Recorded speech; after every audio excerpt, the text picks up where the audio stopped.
Magandang hapon mga kaibigan. Ito po, good news. Si Pam Baricotro was already officially proclaimed as the governor of Cebu. Ito, meron siyang short statement, nakakatuwa. I'm officially the governor of the province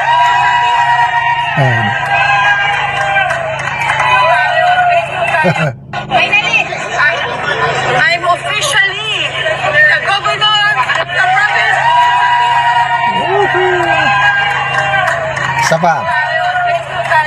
Finally, I'm officially the governor of the province Okay, so Finally, ako, kinakabahan ako Kasi nag-file ng urgent motion ang kampo ni Governor Gwen Garcia sa COMELEC para i-stop ang proclamation. Sabi ko baka mamaya masingitan na naman. But thankfully na hindi pinigilan ng COMELEC ang proclamation. So magdiwang po tayo mga kasi PDP laban candidate itong si Pam Baricotro. Itinaas ni PRRD ang kanyang kamay bago si PRRD is na aresto, na kidnap. Pinuntahan niya talaga ito, talagang tinaas niya. Honestly, hindi ko masyadong kilala itong si Pam Baricotro. Alam ko lang siya na kandidato ng PDP laban. Na-monitor ko lang na few days before election, nagkita sila ni VP Sara. Although hindi itinaas ni VP Sara ang kanyang kamay, kaya lang, di ba, nagkita sila. Ano rin yun? Malaking bagay yun. At ako, natutuwa ko, hindi ko akalain na mananalo itong si Pam Baricotro. Kasi, ano na itong si Gwen Garcia kung it's a political icon in Cebu.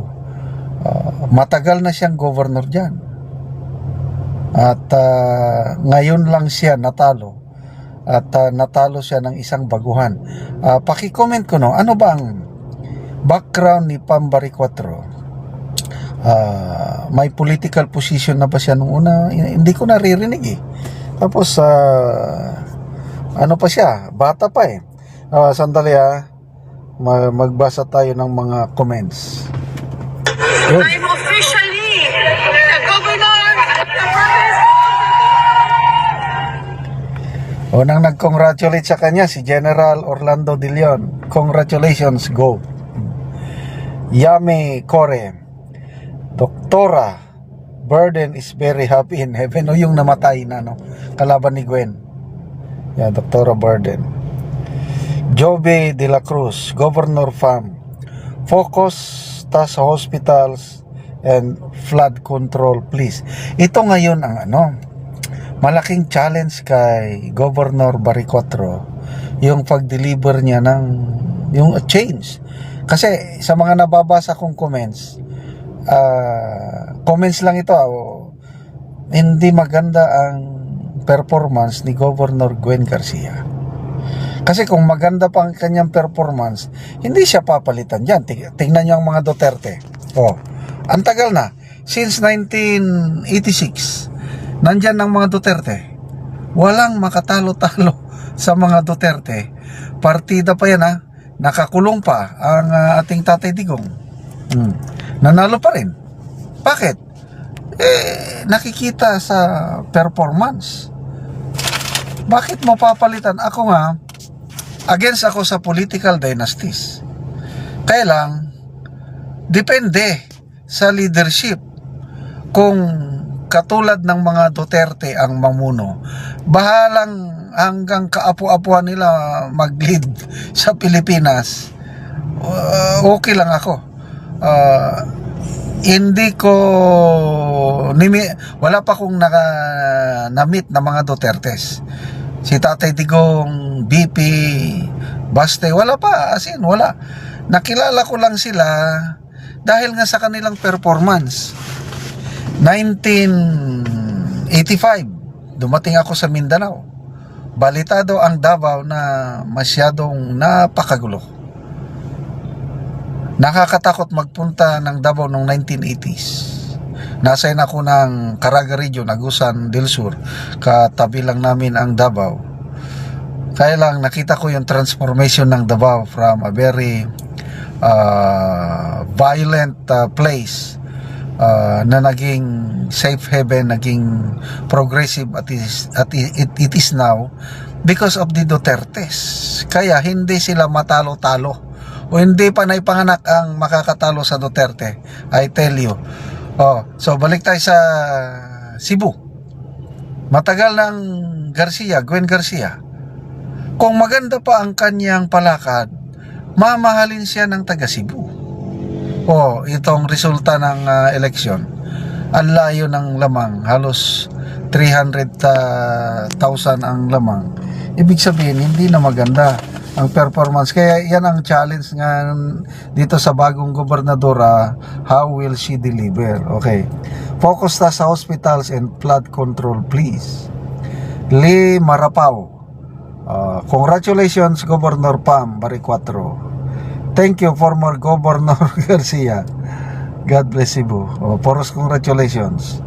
Manghinaot mi ang imong plataforma na ma-materialize. Congratulations. Congratulations. Puros congratulations ito. Ang aking apo gusto niyang magbisita sa Cebu mga when was that? 2017 or 2018 nagbisita kami sa Cebu kasama ng aming mga apo. Ngayon yung mga apo ko gusto ulit magbisita sa Cebu kasi napakaganda po ang Cebu. So sana makabisita kami ulit doon. Okay, balik tayo sa Cebu. Nakikita ko is a blessing, lalo na itong plano ng mga Duterte na babalik sa Malacanang with our VP Sara. Napakalaking capital niya na ito, Cebu, the richest province in the Philippines in terms of votes. I think 3.4 million votes. Wow. So ayan, kay VP Sara na ang Cebu. Davao, I think more than 1 million votes. Manila, Duterte country din ng Manila, 1 million votes. So as reality in Philippine politics ngayon, sisimula na ang balimbingan ng mga politiko. Unti-unti na silang lalapit kay VP Sara. Nakikita ko itong VP Sara natin ngayon, sisimulan niya na yung kanyang alliance building in preparation for 2028. Yung impeachment trial niya, wala na yun. Technically dead. Either hindi nila ituloy or kung itutuloy man nila, siguradong mananalo si VP Sara sa dami ng mga senador na susuporta sa kanya.